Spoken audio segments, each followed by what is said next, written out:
నేను కూడా ఏమంటున్నా, పారదర్శకంగా మీరు ఎంక్వైరీ చేస్తామన్నారు కదా, వారు ప్రభుత్వంలో మంత్రిగా ఉంటూ ఎంక్వైరీ సాధ్యమవుతుందా? సో నైతికంగా వారు మంత్రిగా రాజీనామా చేసి విచారణ జరపండి.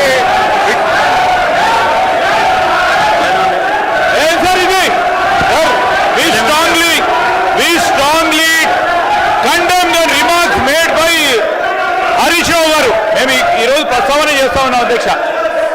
ఈరోజు లేనిపోని ఆరోపణలు చేస్తూ కక్ష సాధింపు చర్యలో మంత్రి గారు ఏదో అన్నారని ఒక వార్తాపత్రికల్లో వచ్చిందని దాన్ని దృష్టిలో పెట్టుకొని వారిపైన ఈ విధమైన ఆరోపణలు చేయడం సరికాదు. ఎందుకు సార్, ఎందుకు రాజీనామా చేస్తారు? ఎందుకు ఉండొద్దని సార్? మేము ఈరోజు మంత్రిగా నిలబడి స్పష్టంగా జవాబుదార్తనంతో చెప్పారు అధ్యక్ష. ఏం చెప్పారు? ఎవరైనా అక్రమంగా చేస్తే వారి పైన ఎంక్వైరీ చేసి చర్యలు తీసుకోవడం వారు చూపెట్టారు. డిపార్ట్మెంట్ అయితే చూపెట్టారు. చర్యలు తీసుకో వరకు ఆగకుండా దాన్ని ఆధారంగా తీసుకొని ఇప్పుడే చేస్తావా లేదా, రేపు చేస్తావా లేదా, ఈ క్షణమే చేస్తావా లేదా అని ఏ విధంగా అడుగుతారు అధ్యక్ష? ఈరోజు ఏ ఆరోపణలు చేస్తూ ఉన్నారో సరి అయిన బేస్ లేదు అధ్యక్ష. బేస్ లేకుండా వ్యక్తిగతంగా చేయొద్దు. వారు చేసిన ఆరోపణలు తప్పకుండా వారు విత్డ్రా చేసుకోవాల్సిందే. మీరు రికార్డు నుంచి తొలగించాల్సిందే.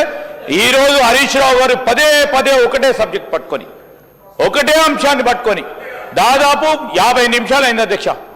దాదాపు 50 నిమిషాలు అయింది. ఈరోజు నేను మీ ద్వారా కోరుతా ఉన్నాను, వారు తప్పకుండా విత్డ్రా చేసుకోవాల్సిందే. లేని పక్షంలో మీరు కూడా రికార్డ్స్ తొలగించాలి. రికార్డ్స్లో వారు రెండవది ఈరోజు వ్యక్తిగతంగా సార్, ఈరోజు ఏం సార్ ఇది వ్యక్తిగతంగా ఒక వ్యక్తిగత నేను రూల్స్ పరంగా కూడా చెప్తాను అధ్యక్ష. వ్యక్తిగతంగా రూల్స్ ప్రకారం if he has to mention, he has to take the permission of the chair. ఇష్టరాజ్యంగా అడ్డగోలుగా ఆరోపణలు చేయడం సరిగా సార్, మేము ఖండిస్తా ఉన్నాం.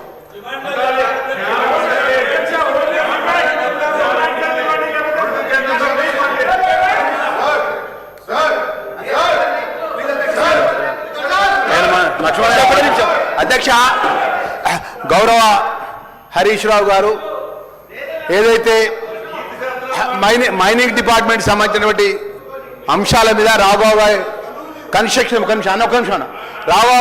మీద జరుగుతున్నటువంటి అంశాల లోపల వారు లేవనెత్తింది అధ్యక్ష. కరీంనగర్ జిల్లాలో అధ్యక్ష నేరెళ్ల గ్రామం ఉన్నది అధ్యక్ష. సిరిసిల్ల నియోజకవర్గం గౌరవ మాజీ మంత్రి కేటీఆర్ పదవిస్తున్నారు అధ్యక్ష. దళితులను అధ్యక్ష